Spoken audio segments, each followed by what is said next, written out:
अस्सलाम वालेकुम। Drama CM मोहरा की आने वाली साथ बहुत दिलचस्प होती जा रही है।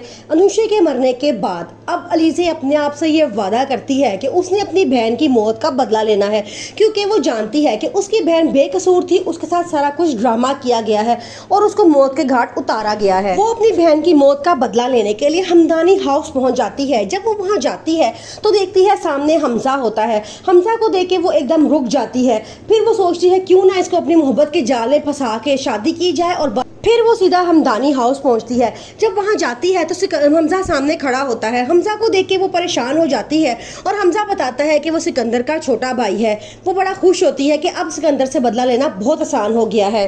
चूंकि लीजा ये बात जानती होती है कि हमजा उसे पसंद करता है, वो हमजा से फ्रेंडशिप कर लेती है और आहिस्ता आहिस्ता उसे शादी के लिए मनाती है। जैसे ही अब हमजा उसे शादी करेगा तो वो उनके घर में चली जाएगी और वहाँ जाके वो सिकंदर की ज़िंदगी को ख़राब कर देगी। फिर वो सिकंदर से ऐसा बदला लेगी जैसा उसकी बहन ने बदवा में कहा था कि सिकंदर को कभी सुकून नहीं मिलेगा। जिस तरह उसने मेरा सुकून बर्बाद किया है, मेरी ज़िंदगी बर्बाद की है, इसी तरह उसकी ज़िंदगी ही बर्बाद होगी। अब उसने पुख्ता आज़म कर लिया है कि अपनी बहन की मौत का बदला लेना है। अनुषा जो मासूम और सीधी सादी सी लड़की होती है, यूनिवर्सिटी में एक लड़के को थप्पड़ मार देती है, जिसकी वजह से लड़का उससे बदला लेने का फैसला करता है। वो उसे अपने मोहब्बत के झांसे में फंसाता है और उसके बाद उसे शादी का कहता है। पहले तो अनुषा बहुत इनकार करती है, लेकिन बाद में वो मान जाती है क्योंकि वो उसे पसंद करना शुरू कर देती है। जब शादी हो जाती है तो शादी के बाद एक रात गुजारने के बाद वो लड़का उसे तलाक दे देता है। जब अनुषा डॉक्टर के पास जाती है तो उसे पता लगता है कि उसकी गुड न्यूज़ है। वो सिकंदर के पास जाती है, बहुत तरले करती है, उसे बहुत फरियाद करती है कि मेरी मदद करो, हमारी तलाक नहीं हुई है, मैं प्रेग्नेंट हूँ, लेकिन वो नहीं बात मानता और चला जाता है। अनुषा उसे बदवा देती है, जिस तरह तुमने मेरा चैन छीना है इसी तरह तुम्हारा चैन भी छीनेगा। अब सिकंदर को रातों को नींद नहीं आती क्योंकि उसके अल्फाज और कानों के गिर्द घूमते रहते हैं, लेकिन उसकी मंगेतर उसे बड़ा हौसला देती है और कहती है ऐसा कुछ नहीं होता, बदवाओं में कुछ नहीं रखा हुआ।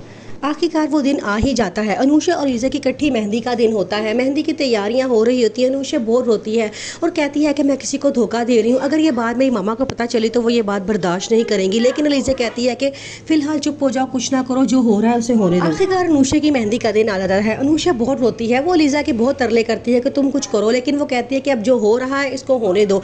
मेहंदी वाले दिन एन उसी टाइम अनुषा की सास उसी डॉक्टर को लेकर आ जाती है जिसने अनुषा का चेकअप किया होता है। वो अनुषा को देख के फौरन पहचान जाती हैं कि वही लड़की है और सारी हकीकत सबको बता देती हैं। अब अनुषा की मम्मा बहुत सदमे से निढाल होकर गिर जाती हैं। जब उन्हें होश आता है तो वो कहती हैं कि मेरी बेटी ने मेरे साथ बहुत गलत किया है, क्या मेरी ही तरबियत में कोई कमी रह गई थी। अब अनुषा उन्हें बहुत समझाने की कोशिश करती है, लेकिन वो बात नहीं मानती। आगे से लीजा भी उन्हें कहती है कि मामा उसने कोई गुनाह नहीं किया, उसने उस लड़के के साथ निकाह किया था, लेकिन लड़के ने उसे धोखा दे दिया है। अनुषा ये सारा रोती रहती है, कमरे में चली जाती है और वहाँ जाके खुदकुशी कर लेती है।